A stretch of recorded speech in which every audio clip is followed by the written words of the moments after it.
About the big takeaways from the World Economic Forum at Davos, I'm joined at the India Today studios by one of the world's sharpest thinkers around political risk. And given the fact that 2024 is all about political risk, Ian Bremmer, it's an absolute pleasure to have you back. Yeah, I always have to talk to you. Sure. Good morning and welcome. I want to start by getting you to talk to everyone about what is the one thing you know now at the end of Davos which you didn't know earlier. What's the biggest takeaway for you? Maybe the one big surprise is just how many CEOs have been personally impacted by China reaching out to them in the last couple of months. I mean, a big Chinese delegation here, 140 people total, 10 ministerial level attendees, and they are on a mission to try to ensure that they can help turn around their economy by engaging with major multinationals, major financiers, and what are major these investors. CEOs telling you? Are they convinced that they can go back, or have they burned their fingers enough and are singed at the moment? I mean, they're getting access. I mean, these are CEOs that were, for a very long time, had plans that they wanted to engage in. The Chinese weren't giving them any response. They weren't giving them any access. They weren't moving. They weren't returning calls. You never write. Now they are. Now Chinese are sending delegations to their countries. They're engaging. They're giving them licenses. They're giving them partnerships. Look, I mean, I would not say this is suddenly we trust China. Now China's the country that we're all going to go and flock to. But this is a very different kind of power balance in the relationship. And if you think that China's going to grow at 3% for the next few years, and you think they're going to give you an opportunity to do business, there are a lot of people here that are prepared to take that. So that does feel like actually a shift in trajectory. I sensed that at the APEC summit when Biden met with Xi in November, but it's much more clear a couple months later. Now you're actually seeing the CEOs say it. Across the board, I've seen that. The thing that stood out to me as being very interesting is the fact that the Davos consensus seems to be around the inevitability of Donald Trump somehow coming back to power. When I left, I thought, okay, he may be nominated, may not be nominated, there's still a legal process, he could be convicted, etc. But here, a lot of people just talking about the fact that not just is he almost certainly going to contest, but they think that he might win. Well, remember, the Iowa caucuses were on Monday. So that means Davos started, and Trump just had that big win. So, I mean, the confluence of those two factors definitely has an impact on the way people think about it. I think it is very clear that Trump will get the nomination. And people were hoping that might not be the case. They were thinking, well, maybe DeSantis, maybe Haley has a shot. You know, they've seen all the indictments. They've seen all the craziness. I mean, these are serious, serious issues. And yet, no, nothing has slowed him down.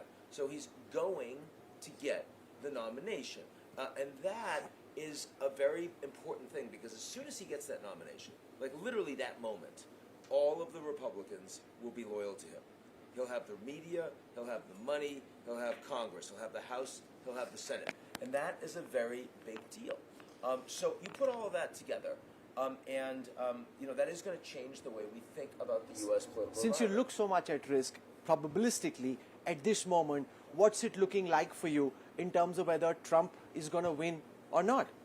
I'd probably say 60-40. Why 60-40? Why not 70-30, 50-50? Yeah, I know, but I'm going to tell you, I don't have strong conviction 10 months out that 60-40 is right. Why 60-40? Because Trump's polling well right now compared to Biden. 60 he wins.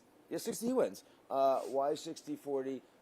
Because the economy in the United States is right now priced for perfection. People are expecting it's going to continue to do very well. I actually think that inflation is going to be a little higher than people think. You're not going to see interest rates go down as quickly as the markets think. That's going to be a bit of a problem for Biden. I also think that people are underestimating how important it is that when Trump gets the nomination, he becomes much more powerful. He gets much more attention. And they forget that that really matters for an election. It's not just, you know, we always say incumbent presidents have advantages.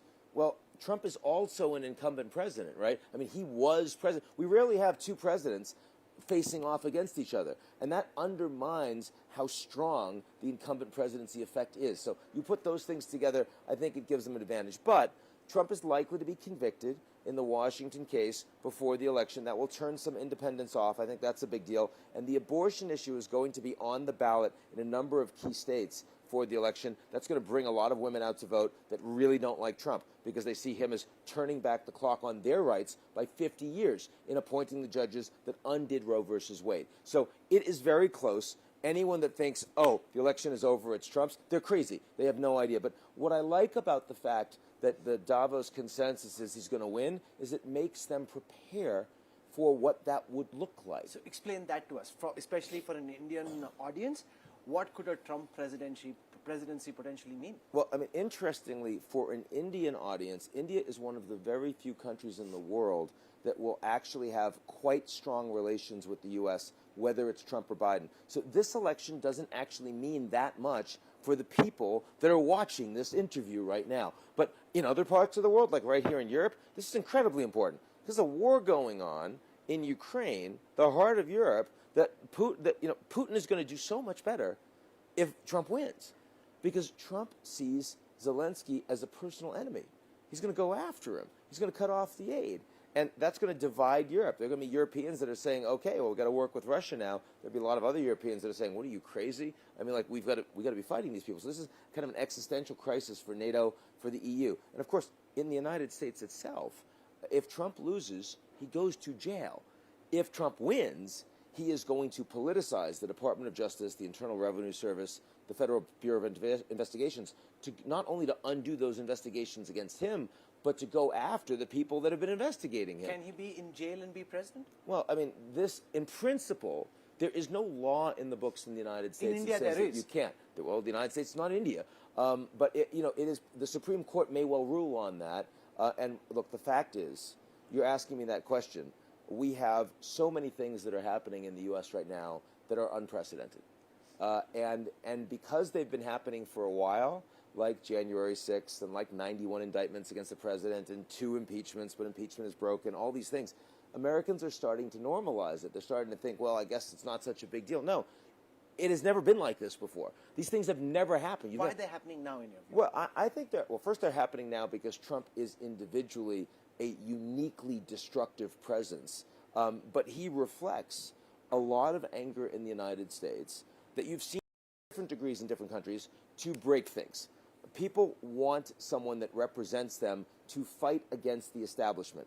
And the establishment is not just political figures. It's also the media. It's also the universities. It's also the scientists. And no one does that as effectively as Donald Trump. So, look, I mean, the fact is that we now have an environment in the United States where you have 2 completely different groups that not only see each other as the enemy, but they don't even agree on basic shared facts. Their narratives are completely different. Their information environment is completely different. And in that regard, Biden and Trump supporters today have more in common with Russians and Ukrainians, or with Israelis and Palestinians. A lot of Republicans we met here seem to be arguing that Trump is running a more calibrated campaign than he did last time, and this Trump presidency, they claim or they believe, will be more mature, more sorted, more organized than the last one. Are they for real, or are they? No, I mean, the last campaign, let's keep in mind that before Trump was president, he had no idea how to run a campaign.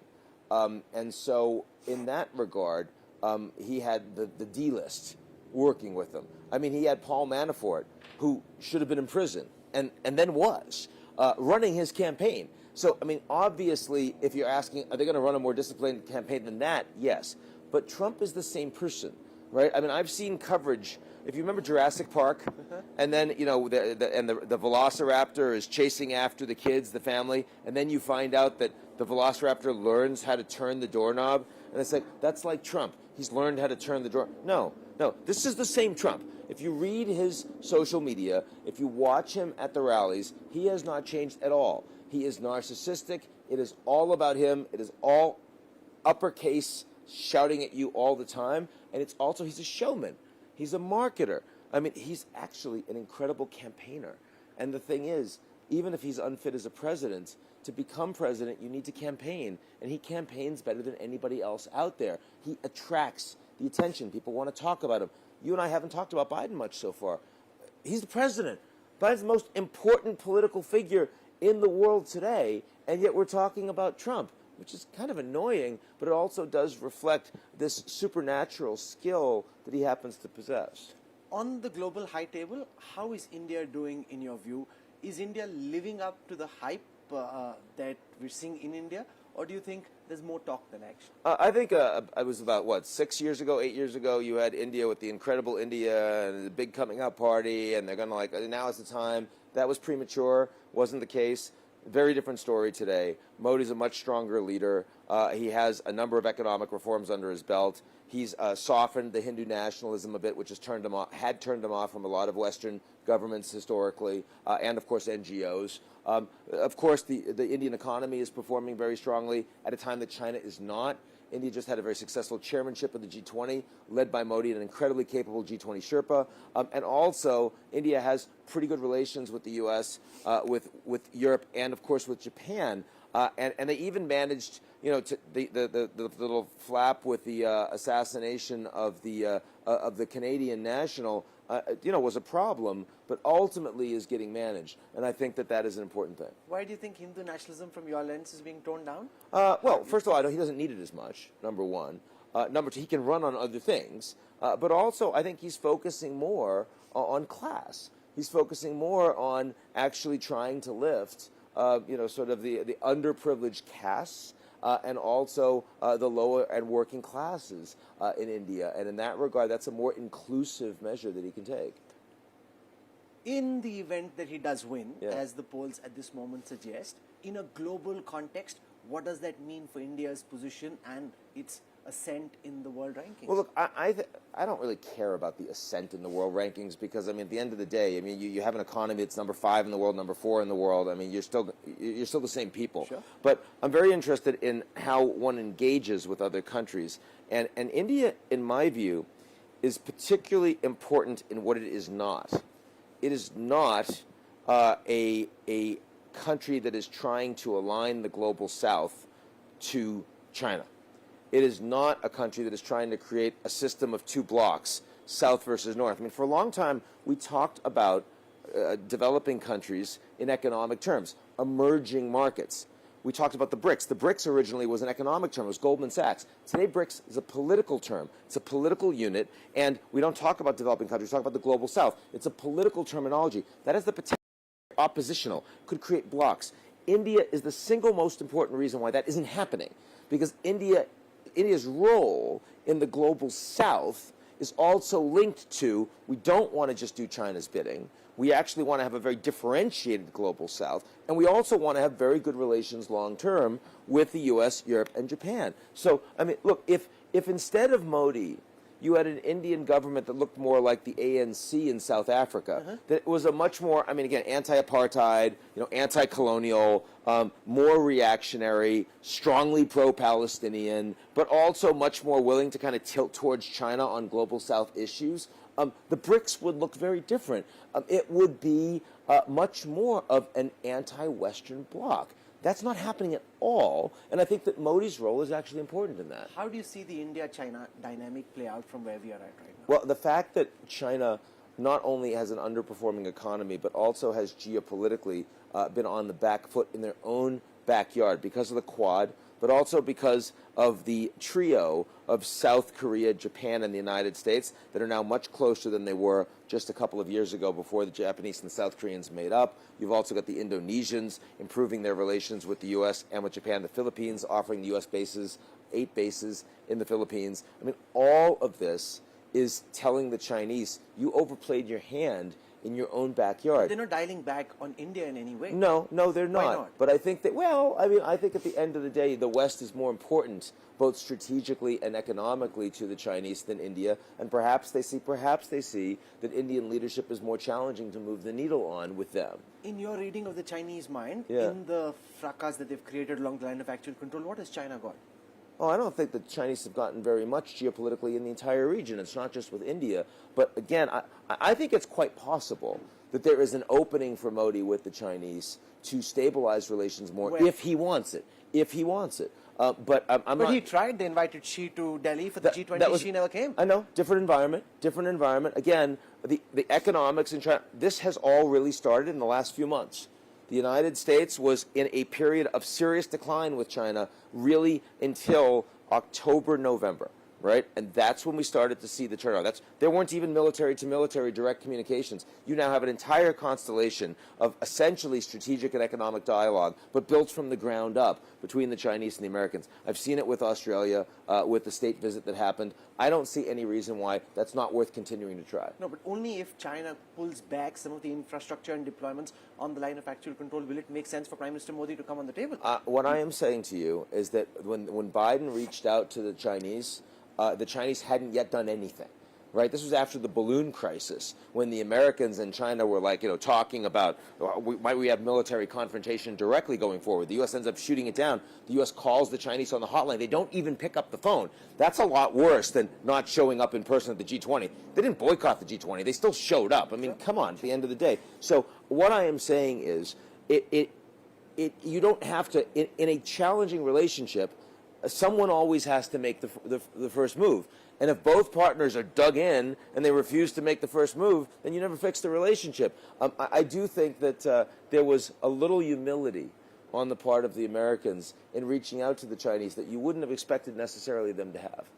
I want to spend a moment on Iran and Pakistan. Yeah. In the Indian neighborhood, it's quite different from one one would imagine. Yeah. Pakistan firing into Iran, Iran firing into Pakistan. How do you see that play out? Well, is it a limited fracas? Could it grow? I hope it's a limited fracas. I don't think we know. But I mean, what we do know is that while the Iranians initially blamed Israel for the ISIS terrorist attacks in Iran, it wasn't Israel. It wasn't the United States. It was ISIS. And, apparently a lot of those terrorists right now are based in Pakistan. And so the Iranian government has reacted. And this is an Iranian government that, on the one hand is feeling pretty assertive right now on the national security side. They're providing an enormous amount of support to a bunch of actors that are actually attacking. But those are proxies. This Yes, is the going proxies. and firing This themselves. is directly, yeah, but this is not against the United States. This is against Pakistan. So, I mean, they feel like they can get away with it. My point is, I'd like to believe that both sides have engaged in strikes, that there's at least a possibility of diplomacy as a consequence of that. Your reading of the military capacities of these two countries? Oh, geez. I mean, I would say that the Iranians certainly have a very robust military capacity today. That's the one I focus on the most, in part because I've seen how much they've been doing with the Russians. I mean, they've been able to completely build up drone capabilities inside Russia inside a year, to the extent that Russia right now has more capacity than they did before the war started, despite all the sanctions. That's a pretty big deal. Again, the Iranians have been in a region where they've had to become quite creative in dealing with sanctions and being able to still build their programs, a nuclear program as well as various kinds of military programs. That seems to me pretty robust. Pakistan's economy is in much greater trouble right now.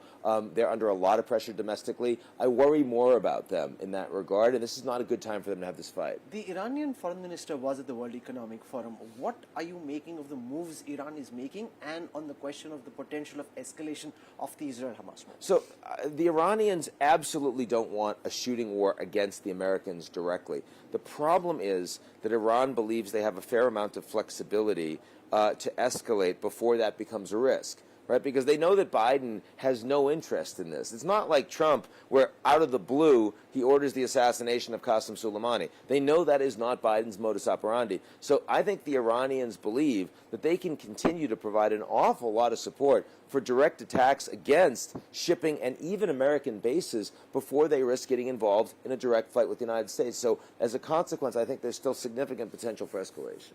No, given the fact that the Houthis are now constantly attacking these shipping lines, right. How do you see that play out? What do you think will happen in the Middle East this year? Well, you have to understand that the Houthis are not just about Gaza. The Houthis are about Yemen. And there's been a civil war in Yemen, and they're trying to gain the upper hand. And one way to do that is to show that you are the leader of the axis of resistance against the United States and Israel in favor of the Palestinians. It's a very popular thing to be, and it's going to attract more money, more support for them from the region, and it's also, of course, bringing a lot of people out in Yemen in support of them as well. So that's why they're doing this. And as long as Biden is particularly cautious in saying, hey, we're going to hit military capabilities, but they're not getting into a full-fledged war with the Houthis, they're not targeting their entire leadership, there's still room for these guys to be nuisances in disrupting global shipping traffic, which is costing the world, of course. President Zelensky was here. They also had a dialogue of 70-plus national security advisors.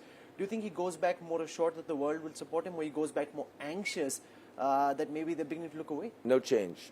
He was anxious coming in. He's anxious coming out. There were 83 countries that met together with the Ukrainian government. Zelensky wasn't yet here in Davos, but to try to talk about peace, but no Russians, no Chinese. We're not any closer to peace, obviously. The Ukrainians really need $60 billion from the United States in military support this coming year. We don't know if it's coming yet. I mean, Chris Murphy, senator, didn't show up. He was supposed to be here, canceled the last few moments because he's trying to get that $60 billion with a border deal as well linked to it for the Ukrainians. Chris Coons, my very close friend, left a day early because he's going back to try to help get that money done. That is the Senate can get it done. The House, with the problems with the Speaker right now, very hard to see if he's in a position where he can put that forward and not be thrown out as Speaker, which is what happened to Kevin McCarthy, the former Speaker. So I think right now the position for Ukraine is deeply, deeply uncertain. Could Putin win in the end, you think? Well, I mean, Putin can definitely win in Ukraine. I don't think Putin can win globally. I mean, the reality is that half of his assets have been frozen. He's got 12 rounds of sanctions from the Europeans. He's a pariah, I mean, for the entire West. You can't have any Russians coming to Davos. It's not just here, it's everywhere. The G7, all the rest. You can't talk to him. So, I mean, that's really making Russia into a rogue state where, I mean, their closest friends that are helping them militarily are the Iranians and the North Koreans. It's pretty pathetic. So, I mean, at the end of the day, yeah, I think Putin can definitely acquire illegally territory that isn't his. I don't think anyone's going to push him off of that. But the costs of that are very high. Anyone that looks at the rest of the world and says, oh, the lesson that you're going to take is that you can just go ahead and oppose the West and take land, there's a huge cost to that. Do you think China might make a move on Taiwan No. at all? No. Till when?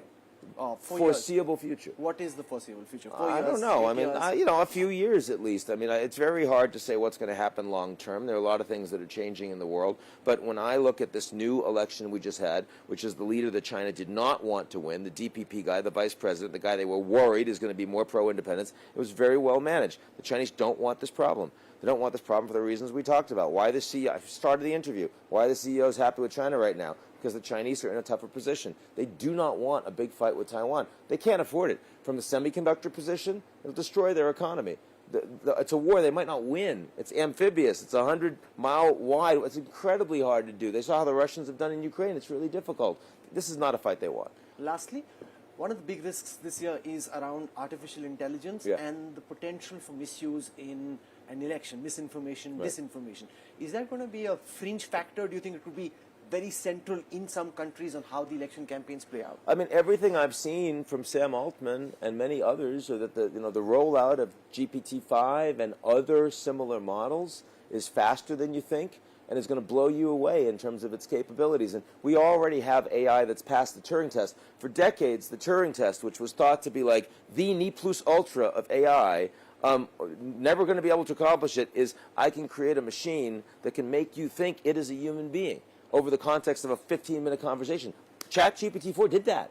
It's been broken. And I mean, we're keeping on, but the reality is that facilitates disinformation. It facilitates deep fakes. Now, we already have disinformation aplenty that's threatening the U.S. election before AI. So add AI to that, I think it's a significant risk. We'll leave it here. Okay. Thank you so much for joining us. Sure. We look forward to having you in India sometime soon. I look forward to it. Thank Take you it very easy. much. Yeah, God bless. cheers. Yeah. Thank you. So we did Very good. 20...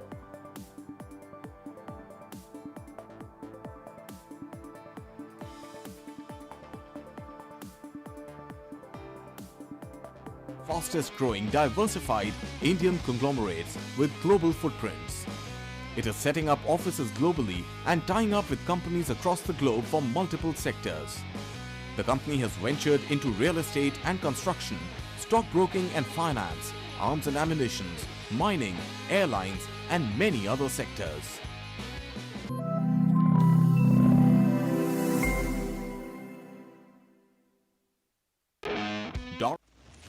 In today's rapidly evolving business environment, when risk is omnipresent, managing risks is no longer just about ticking a few boxes. Businesses need to maintain a panoramic view of risks to stay ahead of the curve. Join us to explore how organizations can rethink risk to unlock new possibilities and become fit for future. At PwC presents De-Risking the Future in collaboration with Business Today.